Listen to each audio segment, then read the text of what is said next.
Hola, ¿qué tal? Muy buenas noches a todos. Bienvenidos nuevamente a nuestro segundo momento de nuestro espacio abierto para el aprendizaje de viernes en esta primera semana del módulo 4, Textos y Visiones del Mundo. Muy bien, vamos a continuar. Contextualizamos un poco la sesión anterior. La terminamos hablando acerca de el contexto de producción, es decir, revisamos el contexto del autor, ¿verdad? Que son todos estos conjunto de factores, circunstancias, en cómo se encontraba el autor, su dimensión personal, edad, estado civil, económico, si pertenecía a alguna situación o algún movimiento artístico, político, cultural, etcétera, etcétera, ¿verdad? Vamos ahora y pusimos el ejemplo de Antoine de Saint, este autor de esta obra icónica, El Principito. A ver, denme un momento. Aquí está. Bien, entonces ahora vamos a revisar el contexto social de la obra. Prácticamente es lo mismo, pero ahora todo en torno a la obra. Acá ya no vamos a mencionar al autor, lo vamos a ver con el ejemplo. Y ojo, porque a veces en las actividades de la semana ha habido este tipo de errores, ¿verdad? Se confunde o no se distingue bien. Entonces, el contexto social de la obra es el entorno o espacio que sirve de marco para entender un episodio de la historia.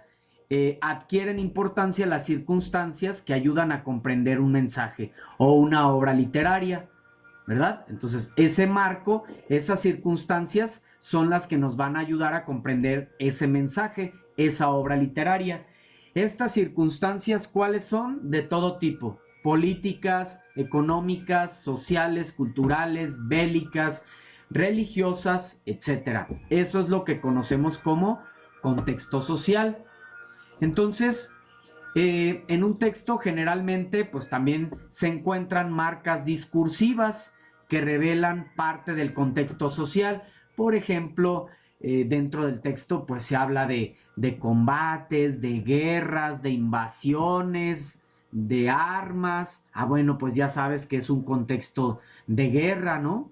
O se habla acerca de algunos elementos que están presentes a lo mejor en alguna dictadura, por ejemplo, en una situación económica difícil. Ese tipo de marcas van a aparecer, claro, que en la obra, pero para mayor claridad, pues siempre el contexto, investigar tanto el contexto de la obra como el contexto del autor, lo que nos van a ayudar a entender realmente, pues, por qué se escribió la obra o cuál es la intención, cuál es el propósito que tuvo el autor con la obra. Veamos el ejemplo. Igual, en torno al Principito, publicado en Francia, fíjense, ya no estamos hablando del autor, acá de la obra literalmente. Publicado en Francia luego de su liberación y considerado ya en el siglo XX como uno de los mejores libros dentro de ese país. Desde entonces, El Principito fue y es uno de los libros más leídos, traducidos y vendidos en el mundo. desde su primera publicación ha sido recibido positivamente por parte de los lectores, por lo que se ha reformulado muchísimas veces en distintas versiones y ha adaptado a diferentes soportes artísticos como musicales, canciones, obras de teatro, películas, etcétera. Entonces, fíjense, ahora estamos hablando de el contexto única y exclusivamente de la obra, ¿verdad? Contexto. Ok, muy bien, continuamos. Vamos a revisar estos elementos. Contexto de la obra. Ok, es que igual siempre hago algunas anotaciones. Entonces, estos elementos son los que nos ayudan a analizar una obra literaria a profundidad. Esto es lo que estás haciendo en esta semana. Fíjate qué actividad tan interesante. Estás analizando a profundidad obras literarias, ¿verdad? Para poder hacer ese análisis objetivo, metodológico y que realmente nos ayude a dar una correcta, adecuada interpretación de un texto, pues tenemos que conocer estos elementos, identificarlos. Por ejemplo, el argumento. Cuando hablamos del argumento es, en general, platícame la historia, ¿de qué trata? Brevemente. Haz de cuenta que un pequeño resumen, ¿sí? Un pequeño resumen literalmente de lo que trata la obra. Aquí no es tu interpretación, no, es únicamente el argumento. Resumir de qué trata. Y lo podemos identificar con la pregunta ¿qué sucede en la obra? El tema, a diferencia del argumento, es concreto. La lealtad, la discriminación, un amor imposible, la dualidad del amor, el impacto de las mentiras, por ejemplo, temáticas muchísimas, pero la temática es muy concreta, ¿sí? Lo conocemos con la pregunta ¿cuál es la idea central? Ojo con la acción, porque a veces también hay confusión ahí y han compartido las preguntas en torno a la acción. ¿Cómo sabemos cuál es la acción o qué tenemos que poner en la acción cuando leemos algún texto? Es básicamente lo que nos ayuda a identificar que se ha leído la obra y que se ha identificado su estructura. Es decir, ¿qué pasa al inicio de la obra? ¿Qué pasa en el desarrollo, clímax? ¿Y qué pasa en el desenlace? Breves acontecimientos concretos ocurridos dentro de esta historia. Sí, literalmente. Claro que hay muchas acciones dentro de una obra, muchas acciones, pero nosotros cuando analizamos un texto literario reconocemos esas tres, o qué es lo que se te pide en la actividad integradora. Breve, tres momentos, qué pasa al inicio, qué pasa en el desarrollo y qué pasa al final. Claro, principalmente esto en las obras dramáticas o narrativas. En la poesía, pues es mucho más concreto. Puede ser una sola acción. El tiempo, que es el tiempo interno, porque hay tiempo externo también, pero el tiempo interno, cuando hablamos de tiempo interno, nos referimos a la duración de la historia. Puede ser que una historia se dé, toda una novela se dé en un fin de semana, es más, en un día, o en un siglo, por ejemplo, 100 años de soledad del gran Gabo, ¿verdad? García Márquez.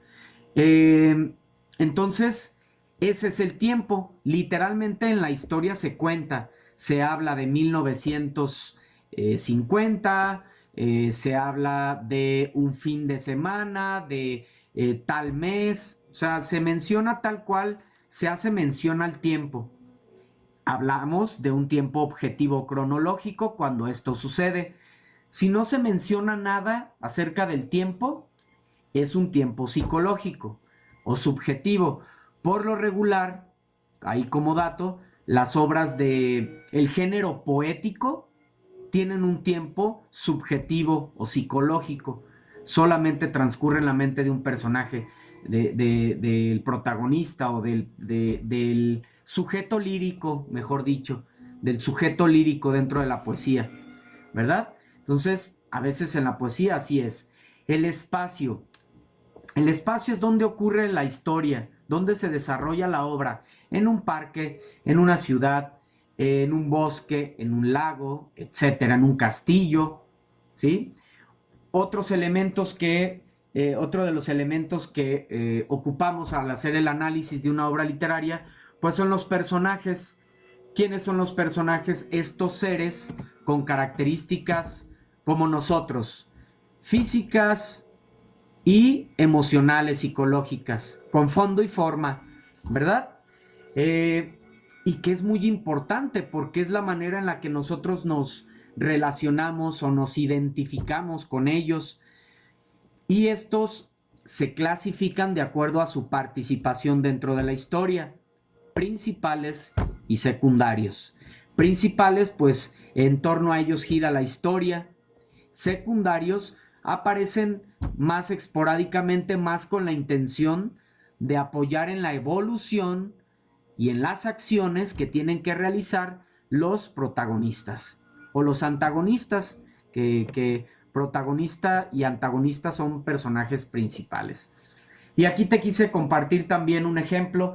Claro, no podemos poner ejemplos de las obras analizadas, pero algún ejemplo, en este caso de esta gran obra dramática, ¿verdad? De el gran William Shakespeare, Romeo y Julieta. Entonces, por ejemplo, contexto del autor, contexto del autor. Es una de las obras más relevantes y conocidas del poeta y dramaturgo inglés William Shakespeare, considerado como escritor más importante de lengua inglesa y uno de los más notables de la literatura universal. En esta obra, puntos suspensivos. Contexto del autor. Argumento. ¿De qué trata la historia? Cuenta la historia de dos jóvenes que, a pesar de la oposición de sus familiares, rivales entre sí, deciden casarse de forma ilegal y vivir juntos.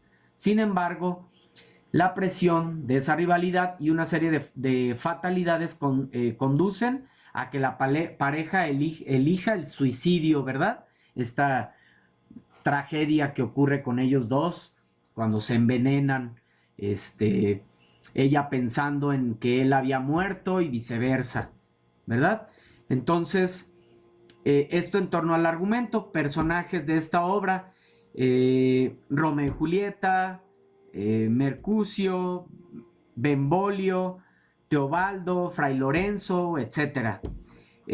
Tiempo. La historia se ubica cronológicamente en la segunda mitad del siglo XV. Ahí es donde surge esta historia que nos inventa, que nos crea este personaje, ¿verdad? Ese es un tiempo cronológico. Principalmente en la ciudad de Verona, y la acción transcurre en unos 4 meses. Esto es el tiempo. Llegamos a lenguaje connotativo y denotativo. Un tema también bien interesante. Lenguaje denotativo y connotativo. Decíamos que son los dos tipos de lenguaje como más comunes o que más utilizamos, y que principalmente uno de ellos es el artístico, el que ocupamos principalmente en este módulo, el que vamos a estudiar este módulo porque estamos estudiando la literatura. El lenguaje connotativo, también conocido como lenguaje figurado, lenguaje literario, lenguaje artístico, ¿verdad? Ese es el connotativo. Y el denotativo es este que utilizo al momento en el que transmito mi mensaje, ¿verdad?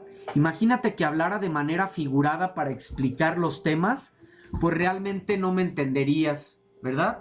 Al hablar con un lenguaje figurado, sería muy difícil transmitir mi mensaje.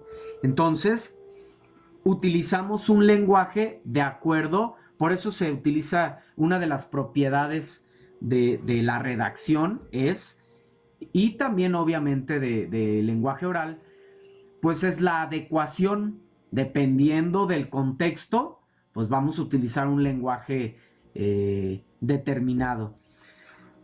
Ejemplos: el corazón, de manera denotativa, es decir, de manera literal, es un órgano muscular que bombea sangre. Literalmente eso es el corazón.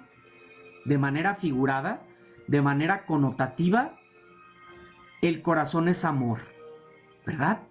Hasta lo alegorizamos de esa manera. Y ahí está Cupido y todo, ¿verdad? Eso es figurado, eso no es literal, ese es un lenguaje connotativo. Por ejemplo, esta expresión, la lluvia caía abundantemente. Sí, eso es literal, puede la lluvia caer abundantemente. Ahora, la lluvia de sus ojos dejaba ver su tristeza. Literalmente, alguien puede, le puede salir lluvia de sus ojos. No, está haciendo alusión. Eso nos ayuda a entender o desarrolla nuestra imaginación y nos ayuda a entender que estaba llorando, ¿verdad? De manera figurada, de manera connotativa. Y hablábamos del arte. Para el artista, el poeta, el escritor, para crear su arte, pues utiliza este lenguaje para ser creativo con la palabra. De alguna manera tiene que ser creativo el artista. En el caso del poeta, del literato, pues es el recurso principal es la palabra. Tiene que ponerse creativo con la palabra. La estrella son astros que poseen luz propia, de manera denotativa, de manera objetiva, de manera literal. De manera connotativa, las estrellas de sus ojos iluminaban el firmamento. Qué bello, ¿verdad? Nos ayuda a imaginarnos a esta Dulcinea, a esta bella mujer que tenía estos ojos así hermosos, ¿verdad? Entonces, este es el lenguaje figurado. Nos ayuda a desarrollar la imaginación y nos los dice haciendo analogías o con un lenguaje metafórico, porque alguien literalmente no puede tener estrellas como ojos, ¿verdad?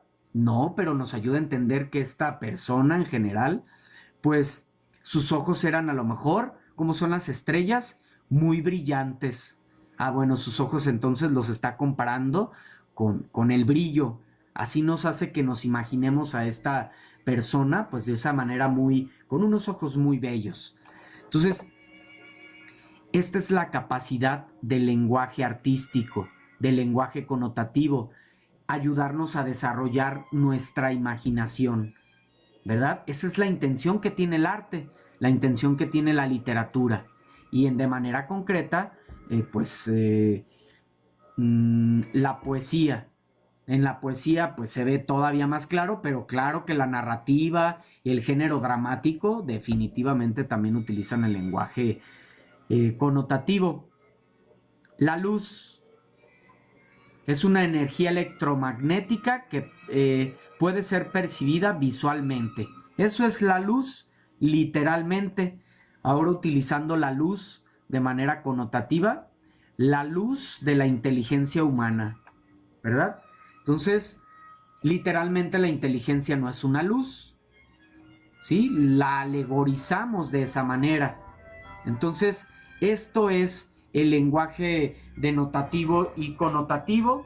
Obviamente, quise ponerles también este tipo de ejemplos como comunes para que podamos diferenciar este tipo de lenguaje y lo podamos aplicar en nuestras actividades de la semana.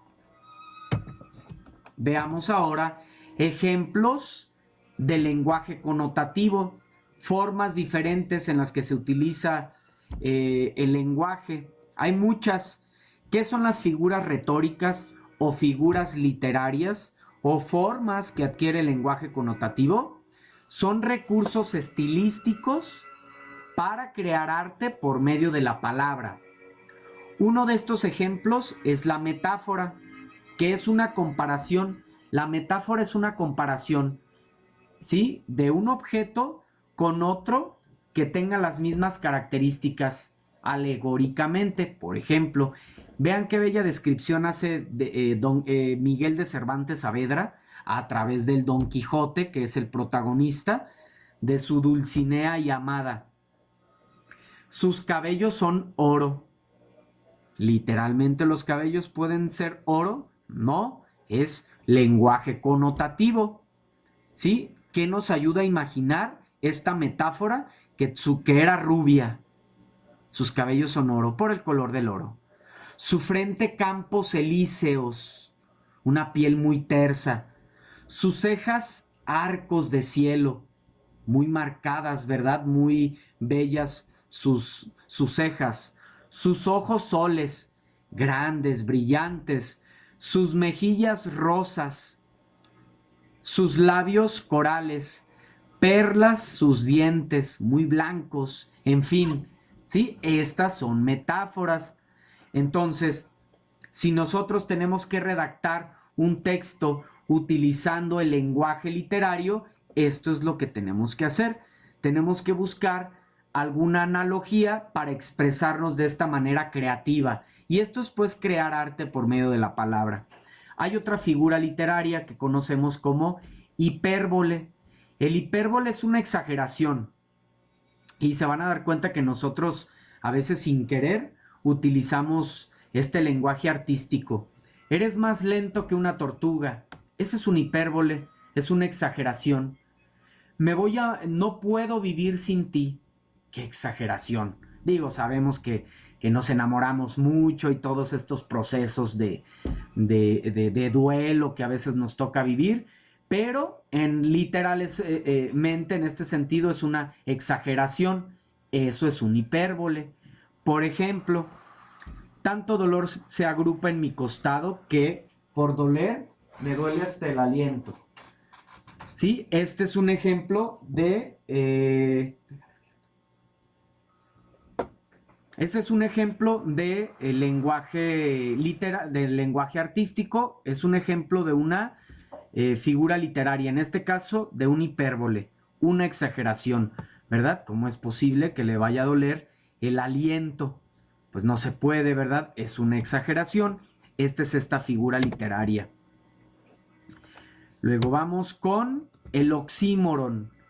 El oxímoron es la expresión de dos términos de significado contradictorio. Por ejemplo, sol de medianoche. Ese es un oxímoron, ¿sí? Por ejemplo, mis libros están llenos de vacío. A ver, ¿cómo está eso? O están llenos o están vacíos. Es un oxímoron porque hay una contradicción. Es hielo abrasador, es fuego helado, es herida que duele y no se siente, es un soñado bien, un mal presente, es un breve descanso muy cansado. Francisco de Quevedo en esta estrofa. Y la comparación por último. La comparación, haz de cuenta que es una metáfora, pero utilizas literalmente el cómo. ¿Sí? Por ejemplo, en los textos de esta semana también de el perro y el cocodrilo, ¿verdad? Sus dientes como alfileres, por ejemplo, porque tenemos que utilizar en ese cuento el lenguaje figurado. Entonces ustedes van a ponerse ahí creativos y creativas.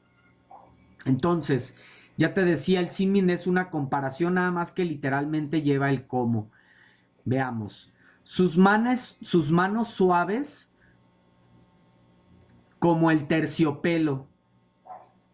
Esa es una comparación, porque está utilizando el cómo literalmente. ¿Cómo lo hacemos metáfora? Sus manos de terciopelo. Sigue siendo una comparación, pero no literal. Cuando decimos sus manos de terciopelo, sabemos que sus manos son muy suaves, muy tersas. Está comparando las manos con el terciopelo, pero no literalmente. La comparación utiliza el cómo, literalmente. Entonces, esa es la diferencia. Eres duro como el acero. La calle estaba oscura como la boca del lobo. Tus ojos son como dos esmeraldas. Son comparaciones. A ver cómo convertimos esto en metáfora. Tus ojos de esmeralda, esa sería una metáfora. Tus ojos como dos esmeraldas, esto es comparación. Muy bien, con esto llegamos al cierre de nuestra segunda sesión de esta primera semana del módulo 4, textos y visiones del mundo. Antes de cerrar con la sesión, queremos dar oportunidad pues para externar cualquier duda, comentario, inquietud, alguna situación. Bueno, es momento para ello. En este caso tenemos a nuestra compañera Ana Narváez. No sé si tengas alguna duda, alguna pregunta, algún comentario. Ana, si no, daremos por concluida nuestra sesión. Buenas noches, asesor. Buenas noches. Pues yo realmente, sí tuve un poco de problemas entre diferenciar entre el contexto del autor y el contexto social de la obra, bueno, el contexto de la obra, pero ya ahorita, estudiándolo un poquito más concreto, ya queda un poquito más claro esas cuestiones. Y pues, sería todo. También, le agradezco sus recomendaciones para la prelectura, me parecieron muy, muy buenas. Y sería todo, profesor. Muchas gracias. Excelente, gracias a ti, Ana, gracias a ti por estar aquí presente en este espacio abierto para el aprendizaje. Créeme que es muy significativo, pues, tener este acto comunicativo, síncrono, que nos permita externar dudas, comentarios, interactuar y demás. Entonces, qué gusto que pues haya quedado resueltas las dudas que tenías a través del espacio abierto para el aprendizaje, a través de la interacción con esta información. Entonces, de cualquier manera, quedo pendiente de plataforma, del chat, por si surge alguna duda, alguna inquietud. Igual los que ven las grabaciones de estos espacios abiertos para el aprendizaje, si te surgió alguna duda, algún comentario, puedes externarlo a través del chat. Quiero cerrar, o bueno, ayúdame por favor, ayúdame Ana, a cerrar con esta frase, por favor. Sí, asesor. Creo que vale la pena leer porque los libros ocultan países maravillosos que ignoramos. Contienen experiencias que no hemos vivido jamás. Uno es inaudiblemente más rico después de la lectura. Adolfo Casares. Así es, uno es indudablemente más rico después de la lectura. Muchas gracias. Mi nombre es Martín Eduardo González Cortés, asesor virtual aquí en Prepa en Línea CEP. Hasta la próxima. Cuídense. Hasta luego.